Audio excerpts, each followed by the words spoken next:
नमस्कार, आदाब।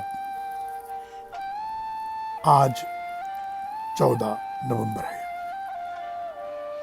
पंडित जवाहरलाल नेहरू की आज सालगिरह है। इस मौके पर आइडिया जनरेटिंग स्टूडियो आपके सामने वो पत्र पेश कर रहा है जो पंडित जी ने अपनी 10 वर्षीय बेटी इंदिरा के नाम लिखा था। अंग्रेजी में लिखे गए पत्र का अनुवाद मुंशी प्रेमचंद ने बहुत ही खूबसूरत तरीके से किया है। आइए सुनते हैं एक पिता की भूमिका में लिखा गया पंडित नेहरू का ये पत्र सभ्यता की सबसे सुंदर और सरल व्याख्या है।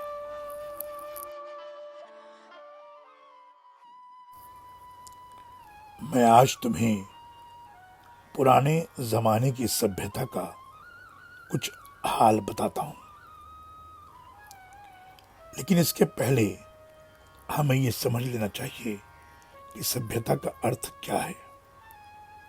कोश में तो इसका अर्थ लिखा है अच्छा करना, सुधारना, जंगली आदतों की जगह अच्छी आदतें पैदा करना, और इसका व्यवहार किसी समाज या जाति के लिए ही किया जाता है। आदमी की जंगली दशा को जब वो बिल्कुल जानवरों सा होता है बर्बरता कहते हैं। सभ्यता बिल्कुल उसकी उल्टी चीज है। हम बर्बरता से जितना ही दूर जाते हैं उतने ही सभ्य होते जाते हैं। लेकिन हमें कैसे मालूम हो कि कोई आदमी या समाज जंगली है या सभ्य? यूरोप के बहुत से आदमी समझते हैं कि हम ही सभ्य हैं और एशिया वाले जंगली हैं।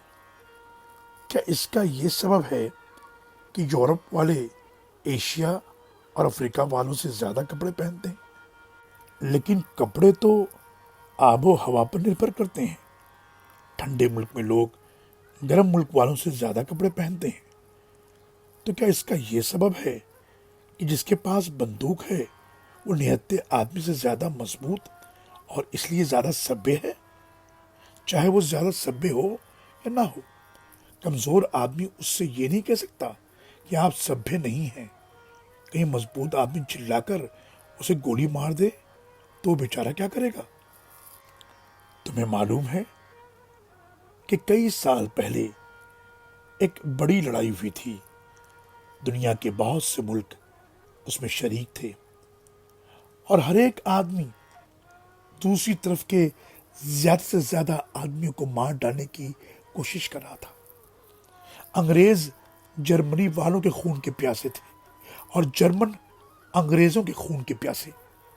उस लड़ाई में लाखों आदमी मारे गए, हजारों के अंग भंग हो गए। कोई अंधा हो गया, कोई लूला तो कोई लंगड़ा। तुमने फ्रांस और दूसरी जगह भी ऐसे बहुत से लड़ाई के जख्मी देखे होंगे। पेरिस की सुरंग वाली रेलगाड़ी में, जिसे मेट्रो कहते हैं, उनके लिए खास जगह है। क्या तुम समझती हो कि इस तरह अपने भाइयों को मारना सभ्यता और समझदारी की बात है? दो आदमी गलियों में लड़ने लगते हैं तो पुलिस वाले उनमें बीच बचाव कर देते हैं और लोग समझते हैं कि ये दोनों कितने बेवकूफ हैं। तो जब दो बड़े बड़े मुल्क आपस में लड़ने लगें और हजारों और लाखों आदमियों को मार डालें तो वो कितनी बड़ी बेवकूफ़ी और पागलपन है। ये ठीक वैसा ही है जैसे दो वैशी जंगलों में लड़ रहे हों, और अगर वैशी आदमी जंगली कहे जा सकते हैं तो वो मूर्ख कितने जंगली हैं जो इस तरह लड़ते हैं।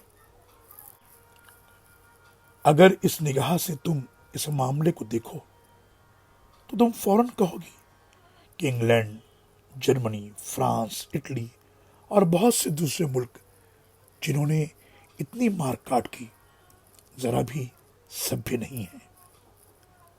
और फिर भी तुम जानती हो कि इन मुल्कों में कितनी अच्छी अच्छी चीजें हैं और वहां कितने अच्छे अच्छे आदमी रहते हैं।